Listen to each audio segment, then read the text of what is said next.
Thank you. Your Honor, before I begin my argument, I would note that he has 16 days credit for time served.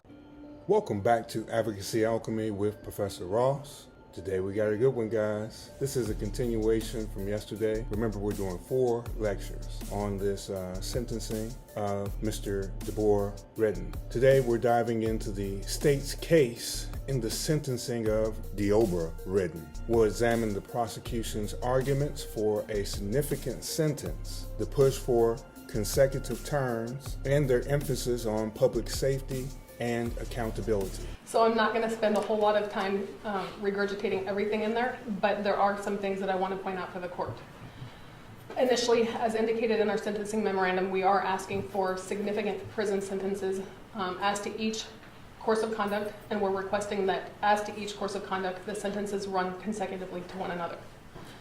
But did you have some run concurrent? I'm looking at page 3. So the counts would run concurrently as to the victim, but consecutive between the various victims, essentially. Right. The prosecution's role in this case was clear: to seek justice for the victims, including Judge Mary Kay Holtis, and to ensure the safety of the community. Their sentencing memorandum and the in-court arguments reflected this mission. They called for a sentence that would not only punish, but also prevent further harm. The state emphasized Redden's criminal history, describing a pattern of violent offenses driven by poor impulse control. They argued that his inability to comply with probation or supervision left incarceration as the only viable option. Redden's history played a pivotal role in the state's argument. According to the prosecution, his criminal record dated back to 2011 with 12 prior convictions, many involving violence. They highlighted that he often committed new offenses while charges were still pending, with the longest crime-free period being just over 2 years, and that was while he was in custody. I would note that his criminal history dates back to 2011. In each event, as you read through the reports, they all stem from his poor impulse control issues. And prior to this case, he was convicted in 12 other cases. They all involved some level of violence. In 9 of the 12 cases that he committed new offenses while charges were pending. And the longest that he went without reoffending was a period of 2 years and 2 months. The only time that he did not commit new crimes was when he was in custody, Your Honor, and subject to detention. I point these things out because it is obvious from his demonstrated failure at supervision that probation is completely inappropriate for someone like Mr. Redden, and he should be detained for as long as possible, because the only time that the community is safe is when he's in custody.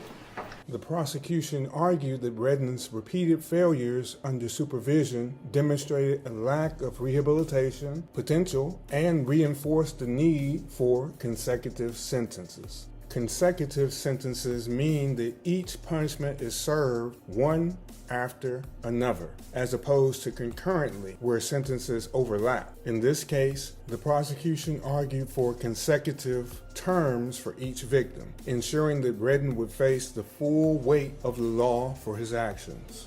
Okay, $61,318 and 41 cents in restitution, and it should be paid to CCMSI. That's the company that administers the workers' comp claims for the 3 officers involved in this incident that sustained injuries.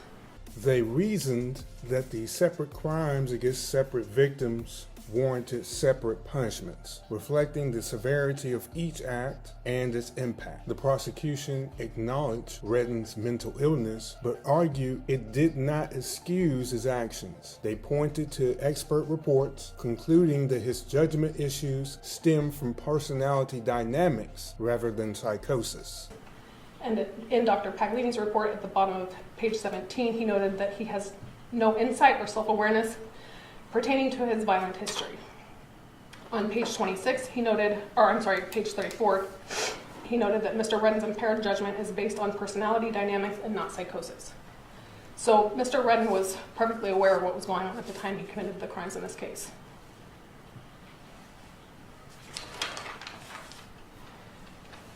This distinction was critical in their push for a significant sentence, as they argued that Redden was aware of his actions and their consequences. Victim impact statements added weight to the prosecution's case. Judge Holtis's written statement highlighted the physical and mental toll on her and her courtroom staff, emphasizing the need for a strong deterrent. On behalf of Judge Holtis, Judge, the impact on me and my family has been substantial, both mentally and physically. The impact on my professional family has also been significant, both mentally and physically, especially in the case of my Marshal Shane, who suffered horrific injuries trying to protect me. To him, I am incredibly thankful and so very sorry. But for 6 men, grown men, half of whom were unarmed, I would not be here. To them, I owe my life and will forever be grateful. For years, the system has tried unsuccessfully to help the defendant conform his behavior and limit the danger he presents. Instead, his behavior has escalated to this: trying to kill me as I sat, just doing my job, in a courtroom surrounded by guards and court personnel. He made a conscious decision to kill me and made every effort to succeed. If he had his way, he'd be facing a sentence of life without the possibility of parole for murder. It is likely no surprise that for me, as well as his future victims who may not be as lucky, I wish for the maximum sentence allowed.